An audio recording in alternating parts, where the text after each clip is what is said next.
أعوذ بالله من الشيطان الرجيم بسم الله الرحمن الرحيم رب اشرح لي صدري ويسر لي أمري واحلل عقدة من لساني يفقهوا قولي واجعل لي وزيرا من أهلي رب زدني علما رب زدني علما رب زدني علما. Surah-Al-Baqara, Ayah 73. Allah subhanahu wa ta'ala is saying about their behavior. Actually, it is a review from Allah subhanahu wa ta'ala that what was the consequence of this incident.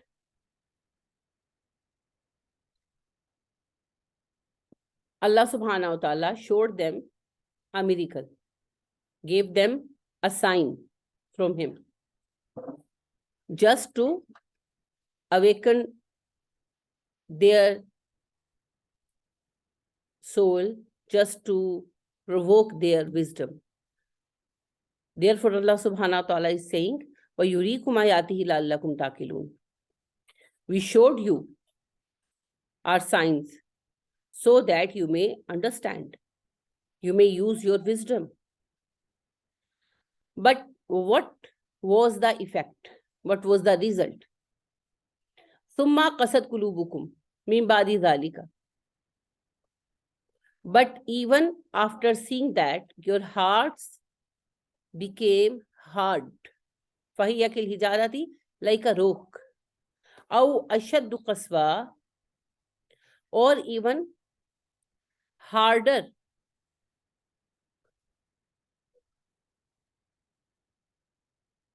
After seeing this sign, after seeing this miracle, your hearts became hard like a rock, or even harder than a rock.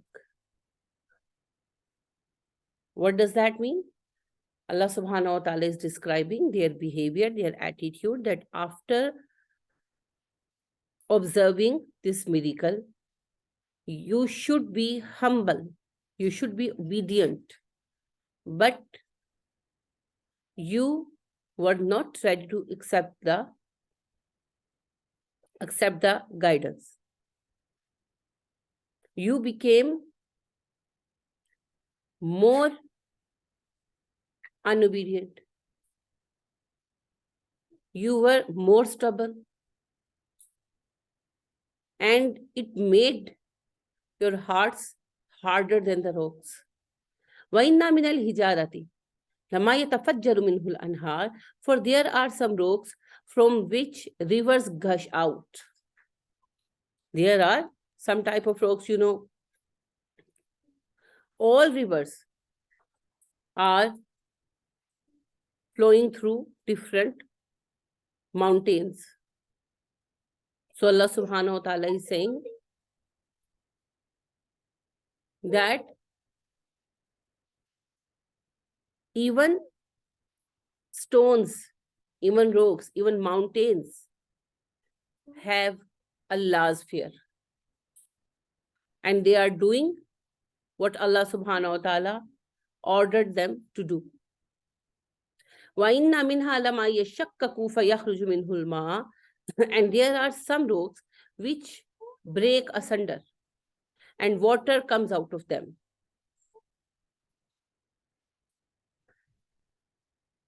Sometimes when a rock, a part of mountain, would break, it provides water. When Pakistan has tested their atomic weapons on Chaghi, because of that explode, the rocks were shattered and water came out. And there are so many examples. Even you have read in Quran Majid, in some last surahs, that when Musa alayhi salam prayed that, oh Allah subhanahu wa ta'ala, give me water for my nation, for my ummah, Allah subhanahu wa ta'ala asked him to hit a stone with his asa, with his stick.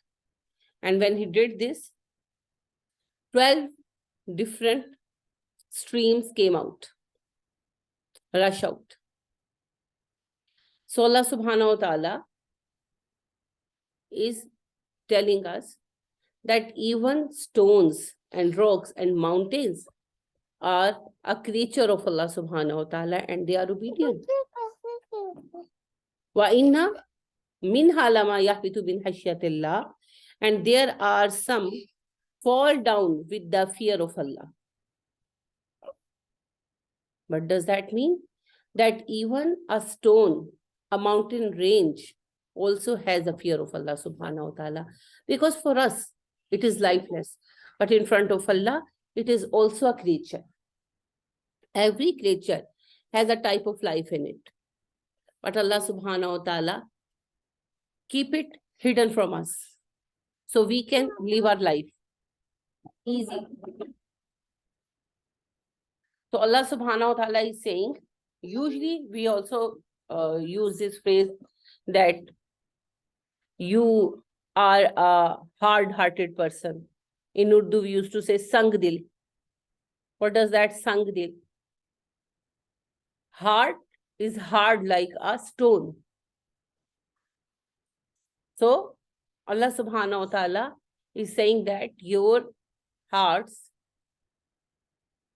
became hard like a stone, even more than stone, because stones and rocks are also Allah's creature, and they are obedient of Allah subhanahu wa ta'ala, and they have Allah's fear. But your hearts are so hard that you don't have Allah's fear. You are not afraid of Allah subhanahu wa ta'ala. And only Allah subhanahu wa ta'ala is that mighty. So we should be afraid of him. We should have fear of him.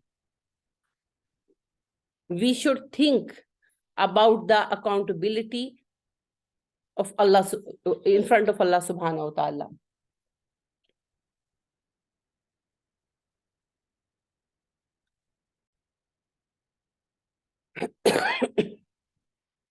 وَمَاللَّهُ بِغَافِلٍ عَمَّا تَعْمَلُونَ, and Allah is not unaware of your acts.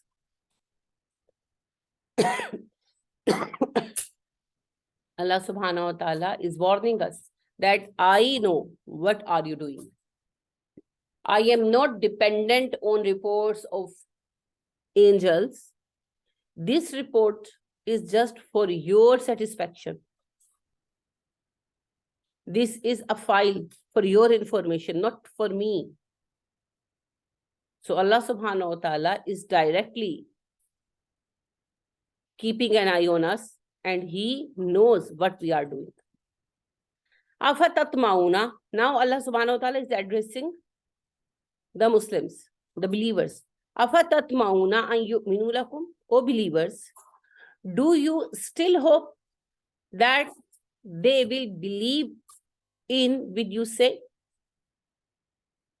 It means you are still expecting that they will believe in Quran, they will embrace Islam. Who? Jews, especially Jews. And overall, Ahle Kitab, Jews and Christians. وَقَدْ كَانَ فَرِيقٌ مِّنْهُمْ يَسْمَعُونَ كَلَامَ اللَّهِ. When some of them have already heard the word of Allah subhanahu wa ta'ala, ثُمَّ يُحَرِّفُونَهُ مِنْ بَعْدِ مَا عَقَلُوهُ, and perverted it knowingly after they understood it. وَهُمْ يَعْلَمُونَ, when they knew it, although they knew, what are they doing?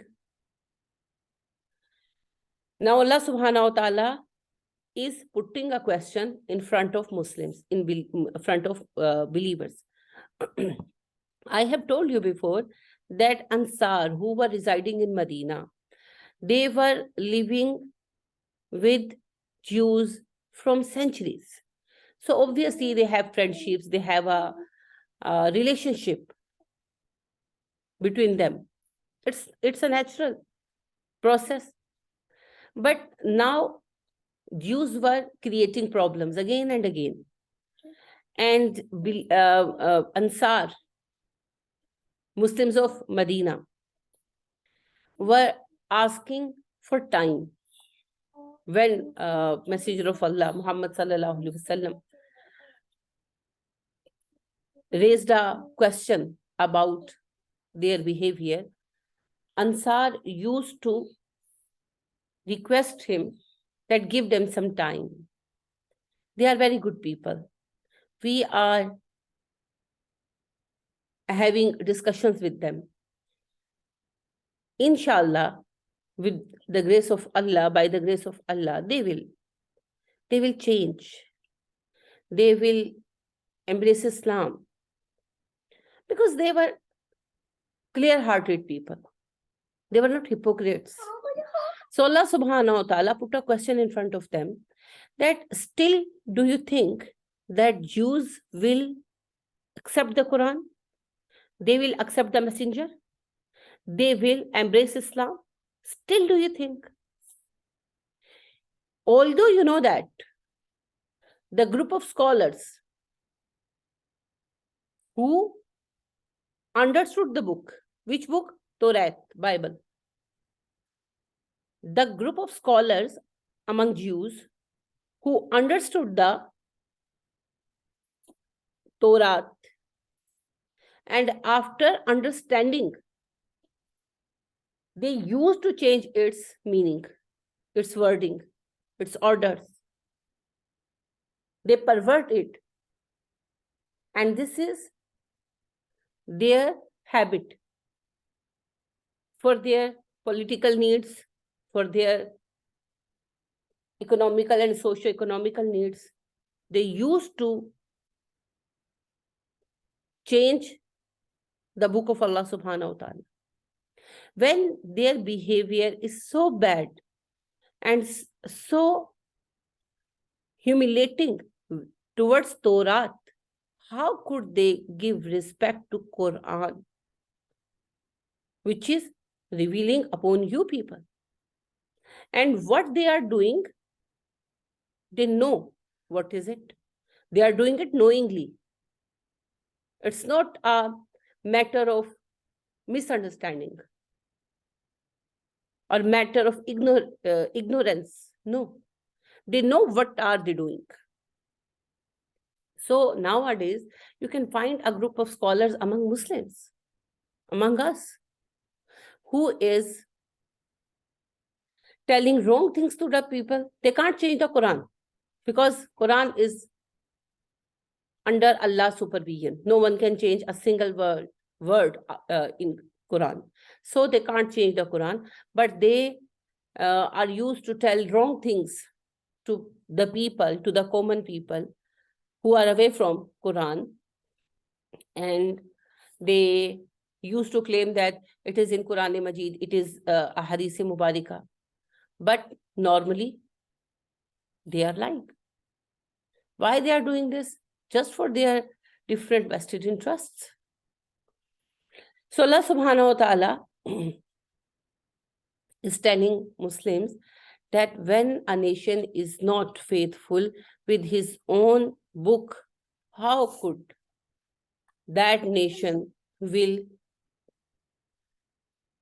have faith in your book, in your messenger?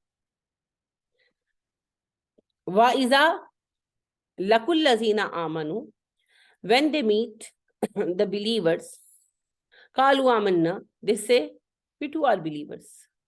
وَإِذَا خَلَا بَعْضُهُمْ إِلَى بَعْضٍ, but when they meet each other in private, قَالُوا, they say, أَتُحَدِّثُونَهُمْ, would you disclose to the believers بِمَا فَتَحَ اللَّهُ عَلَيْكُمْ, what Allah has revealed to you,